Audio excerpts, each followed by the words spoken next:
Listo. Sean todos bienvenidos a nuestra casa abierta de física, en la cual trataremos de una manera didáctica abordar los principales temas que hemos visto en este año. ¿Cuál es la temática de la casa abierta? Que sea algo diferente. Ya no su maestro a usted, sino que sus propios compañeros van a explicarles los temas que ya hemos visto. Una, para afianzar los conocimientos y dos, para buscar alguna aplicación a lo que han aprendido. Esperamos que sea de su agrado esta casa abierta. Préstele atención porque va a haber preguntas. Y si alguien quiere preguntar justo antes de la terminación de cada participante, es bienvenido a encender su micrófono y preguntar, siempre con todo el respeto que usted y yo nos merecemos. Así que, no siendo más, le doy el paso a la primera compañera, Nayeli Morales, quien le va a exponer el movimiento rectilíneo uniformemente variado.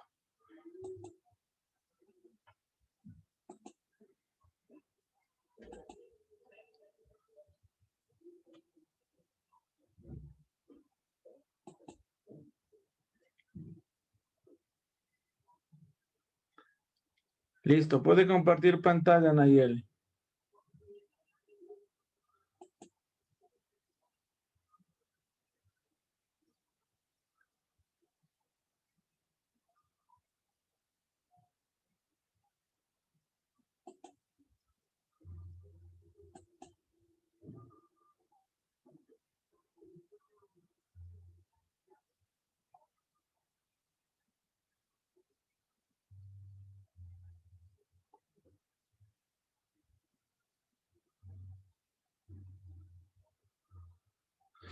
¿Qué pasó? ¿Dónde está Morales?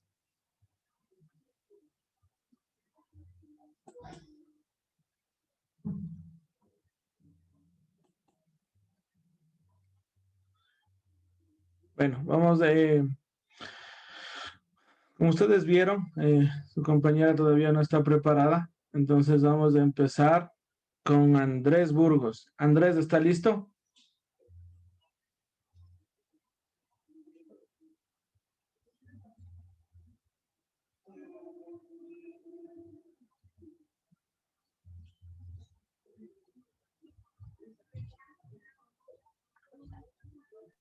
Sí, licenciado, estoy listo. Siga, por favor. Buenos días, licenciado. Buenos días, compañero. El día de hoy yo les voy a exponer el movimiento parabólico. Para empezar, hay que dejar en claro la diferencia entre movimiento parabólico y movimiento rectilíneo. El movimiento rectilíneo es aquel movimiento que ejerce un cuerpo en línea recta, mientras que el movimiento parabólico es aquel movimiento que sigue la forma de una parábola. Bien. En este movimiento se pueden destacar otros dos tipos de movimientos más, el movimiento horizontal y el movimiento vertical. Aquí el movimiento horizontal es constante, ya que recorre espacios iguales en tiempos iguales, mientras que el movimiento vertical es acelerado debido a la acción de la gravedad.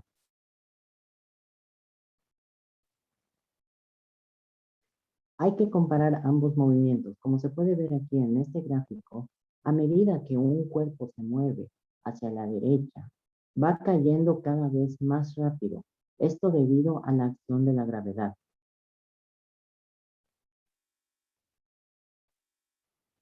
Veamos cómo se calcula la velocidad. Pero antes de ir con este cálculo, hay que destacar que existen dos componentes, el componente en el eje X y el componente en el eje Y. Para sacar el componente en Y, se usa la siguiente fórmula. Seno de Q es igual a velocidad en Y sobre velocidad, en la cual se despeja la velocidad en Y y se multiplica el seno de Q por la velocidad. Para hallar el componente en X, se utiliza la fórmula del coseno.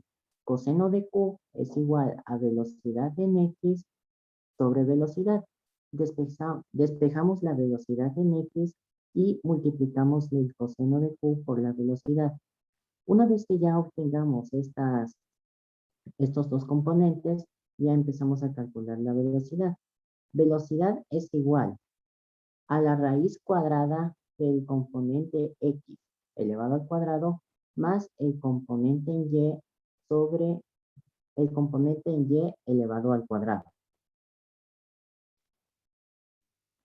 Ya, cuando un objeto o cuando el cuerpo llega a su máxima altura, es decir, aquí a su máxima altura, la velocidad en Y es cero. Tomando en cuenta estos ángulos que se ven aquí, depende la distancia con la que llega. Por ejemplo, si se lanza una pelota a un ángulo de 30 grados, la distancia que recorrerá será corta. Pero si lanzamos la pelotita a un ángulo de 45 grados, la distancia será mucho mayor. A continuación yo les voy a exponer uno de los experimentos que yo escogí del libro. Se trata de la catapulta. Cogiendo una pelotita y la lanzamos dependiendo del ángulo en que se encuentra. Si se encuentra en este ángulo, la distancia será corta. Pero si aumentamos el ángulo un poco más, la distancia que recorrerá será mucho mayor. Muchas gracias. Andrés, cuénteles a sus compañeros qué materiales utilizó y cómo armó su catapulta, que está Los excelente. materiales, ya, los materiales que yo utilicé fueron tres paletas de madera.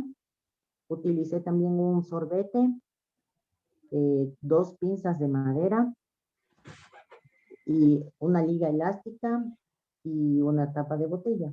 O sea, cosas que yo sí tengo en la casa, fáciles de Ya. conseguir. Otra pregunta, Andrés.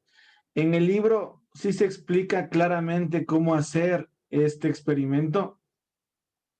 Yo busqué más en el link que me dio el libro. O sea, en el libro hay un link que me permite Eso acceder a digo, un y con video. ese link suficiente. Con ese link suficiente, listo. Ya listo, muchachos. Entonces, a tomar en cuenta, ¿no? Que existe experimentos en los que no se consume materiales costosos y es más, es algo amigable, materiales que se encuentran en la casa, cosas que no tienen demasiado precio y se pueden aprender. Muy bien, muchas gracias, señor Burgos. Por favor, ahora a continuación, su compañero Ismael Cárdenas.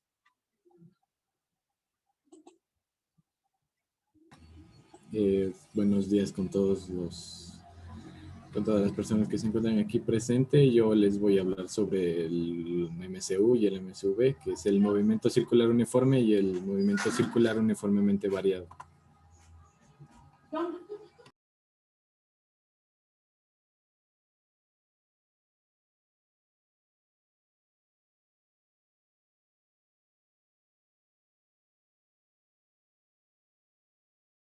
¿Qué es el MCU? El movimiento circular uniformemente variado es un movimiento que ejerce un cuerpo sobre un eje o en vueltas y mantiene una rapidez constante. Aunque la rapidez del objeto y la magnitud de su velocidad son constantes, en cada instante cambia de dirección. Esto debido a las vueltas que da, ya que cada momento tiene que estar variando para poder completar la circunferencia.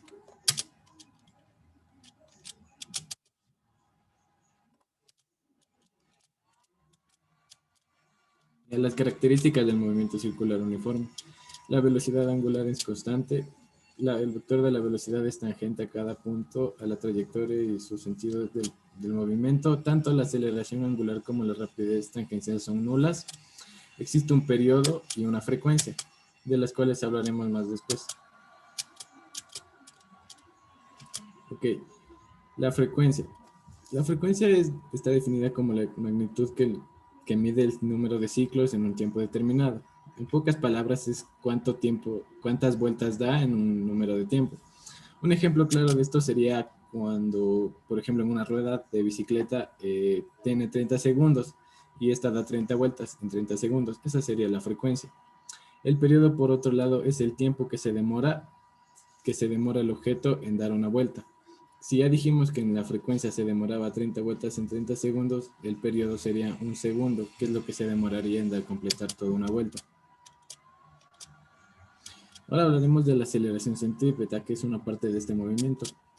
La aceleración centrípeta es la aceleración que determina el cambio de dirección de la velocidad en los cuerpos que rotan o se mueven por trayectorias curvas. Bien, ahora les hablaré de otro movimiento que es similar, que es el movimiento circular uniformemente variado.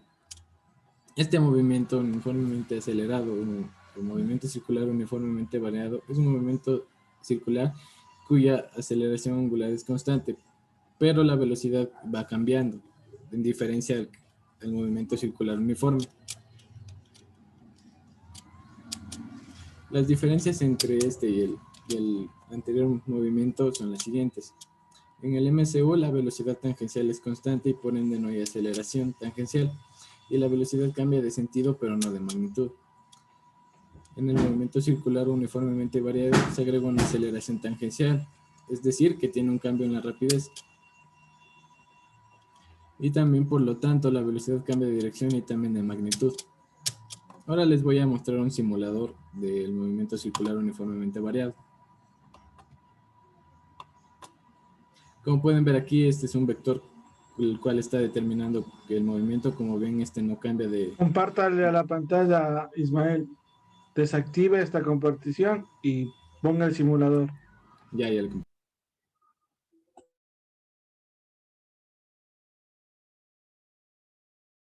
ahora sí, este movimiento, como podrán ver, este simulador comprende acá un vector. Este vector, como ven, no cambia de dirección. Sí cambia de dirección, cambia de dirección, pero no de magnitud. En esta parte de acá, que es la parte derecha, podemos ver la frecuencia y el periodo que está dando. Unos claros ejemplos de este Déjele movimiento. ahí, Cárdenas. Póngale que se siga moviendo. Bueno, unos Y ahí, claros ahí. Entonces, miren, muchachos, en resumen, lo que nosotros les queremos explicar en este simulador es que, por ejemplo, mire, si yo soy esta partícula que estoy girando circularmente, va a llegar en un punto en que yo no sepa cuántas vueltas doy. Pero si usted ve la gráfica senoidal, ¿sí? Que usted va graficando este tipo de onda, nosotros vamos a saber cuántas vueltas ha dado, porque yo estoy graficando vuelta a vuelta. Es por esa razón que el movimiento circular se lo estudia como forma de onda para poder analizar toda su trayectoria. Porque mire, si yo en este momento le pregunto a cualquiera de ustedes cuántas vueltas ya ha dado la pelotita, capaz que ya no tomó en cuenta cuántas son. Pero si yo aquí, mire, grafico y yo sé que cada onda es una vuelta, yo solo tengo que regresar al inicio del gráfico y contar. Entonces, no se olvide de eso, por favor. Este simulador, vea, es un simulador gratuito. Cárdenas lo encontró. Aquí hay algunas partes. Cárdenas por ahí, por ejemplo, puede poner aquí clic en velocidad, clic en aceleración y cambia, mire, y le cambia la partícula. Ahora, mire, si se da cuenta que la velocidad tiene una aceleración centrípeta, mire, que va para adentro, ¿sí? Y la velocidad va para afuera. Entonces, en este gráfico se puede apreciar, ponga el de la aceleración. Mire, ¿qué habló Cárdenas al inicio? Que la aceleración es centrípeta. Entonces, mire, siempre se dirige al centro, mire. En todo momento, la flechita está apuntando al centro de mi circunferencia. Esta es la aceleración centrípeta o aceleración normal. Listo, Cárdenas, ¿algo más que tenga que adjuntar? No. Bueno, tal vez un pequeño ejemplo que es de los planetas que orbitan en su propio eje, también orbitan en un eje que es el sistema solar, también la Luna en el eje de la Tierra. Ese es un ejemplo claro de lo que es este movimiento. Ya, chévere, Cárdenas. A ver, ahí. ¿Dónde está? Barahona Sebastián. Contésteme la siguiente pregunta de lo que dijo Cárdenas. Si yo tengo una licuadora y le cambio de pedida, le pongo del nivel 1 al 2, ¿qué tengo yo? ¿Movimiento circular uniforme o movimiento circular uniformemente variado?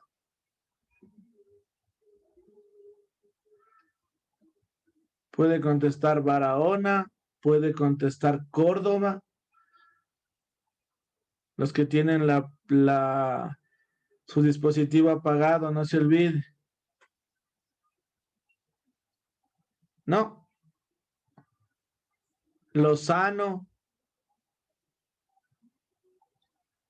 Monta, Naranjo, Piedra, Pinto, cualquiera de ellos.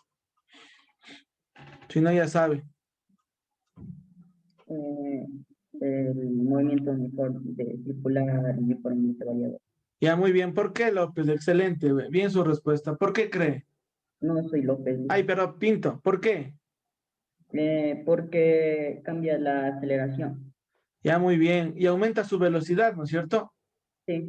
Ya, muy bien. Entonces, cuando hay un cambio de velocidad, usted automáticamente ya sabe que pasa de circular uniforme a uniformemente variado.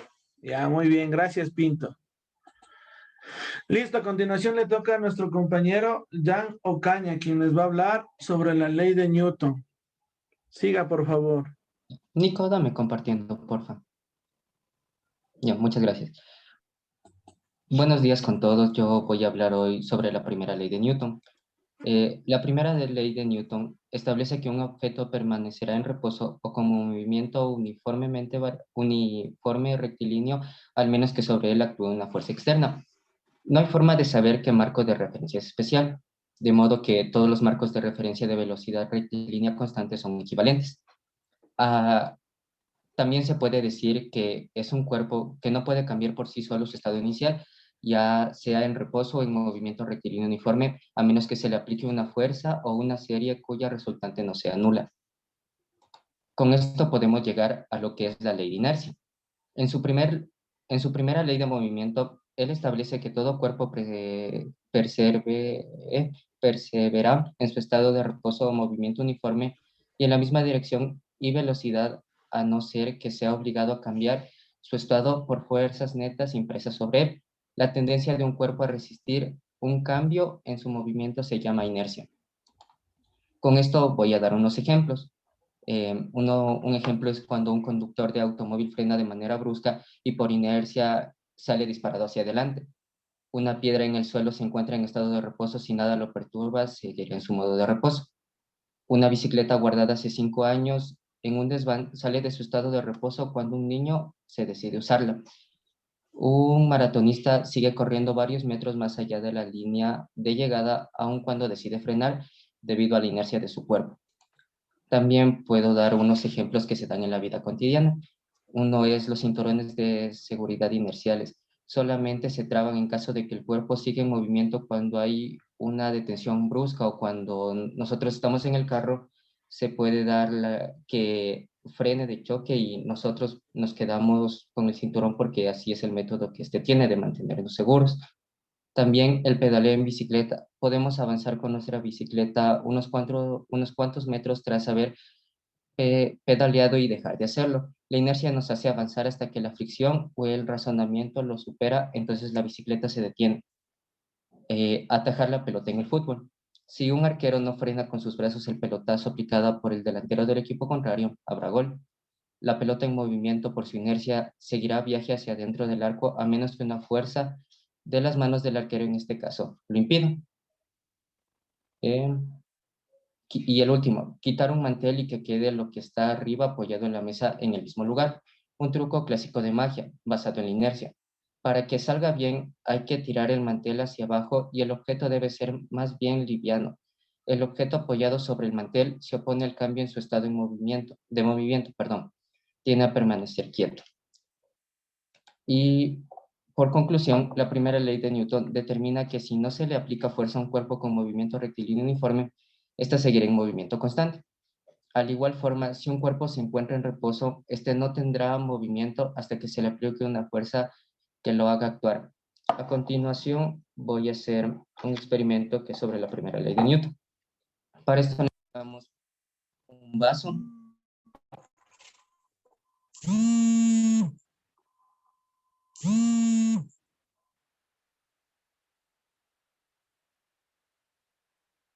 Perdón. Para esto vamos a necesitar una tarjeta, un vaso y una moneda. En esto tenemos que poner la tarjeta aquí en el medio y coger la moneda e intentar colocarla así, que quede parada. Como podemos ver, como no hay ninguna fuerza, la moneda se va a quedar en ese estado. Pero si nosotros con un simple golpe va a caer de este modo. Eso es todo, gracias. Listo, muy bien, Ocaña. Pregunta para todos. ¿Por qué la moneda cae dentro del vaso?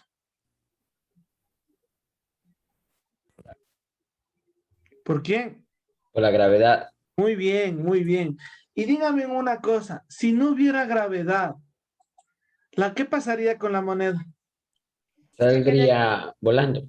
¿Seguro? ¿Flotará? Muy bien. ¿Quién dijo eso, Pizajo? Flotaría. Flotaría. ¿Sí me entiende por qué? Porque la primera ley de Newton dice que si yo no le topo a una cosa, a un objeto, este permanecerá en reposo. Entonces, como está en reposo, si no existiera gravedad, estuviera flotando. Esa es la primera ley de Newton. ¿Listo, muchachos? Ahora, no sé si estará todavía Díaz Odalis o estará Morales, los que tenían que exponer, pero tenían problemas con el internet.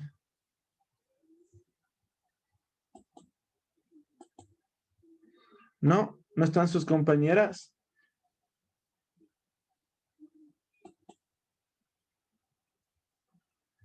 Bueno, faltan dos compañeras que expongan suyo. La verdad, una persona ha justificado, la otra persona no sabemos qué pasó. Nos hemos reunido para planificar de la mejor manera, pero estas cosas suelen pasar, así que esperemos que la próxima clase les puedan exponer. Entonces, eso sería todo el día de hoy sobre nuestra casa abierta. Si alguien tiene alguna pregunta a sus compañeros sobre el tema o sobre cómo hicieron los experimentos, por favor, hágalo. ¿No? Regálame un minutito, Miguel. Hola, profe. Listo, buenos días nuevamente con los señores y señoritas de estudiantes. Ya estuvimos también hace un momento por ahí en otra casa abierta. Felicitarles, ¿no? Felicitarles por todo el trabajo expuesto, por la dedicación que le han puesto a que estos trabajos pues sean vistos de la mejor manera. Recordemos que esto es grabado, esto va a ser compartido también. Habrá muchas personas en YouTube que verán lo que ustedes han realizado. Entonces, felicitarles también en este caso al ingeniero Miguel que ha direccionado pues para que este trabajo salga de la mejor manera. Felicitaciones, chicos, y un excelente día para todos. Listo, muchachos. Cuídense mucho. Gracias, profe. Como siempre, cada día tenemos que ser mejores y estamos en el camino de serlo. Que tengan un lindo día. Cuídense mucho. Nos vemos la siguiente clase. Adiós.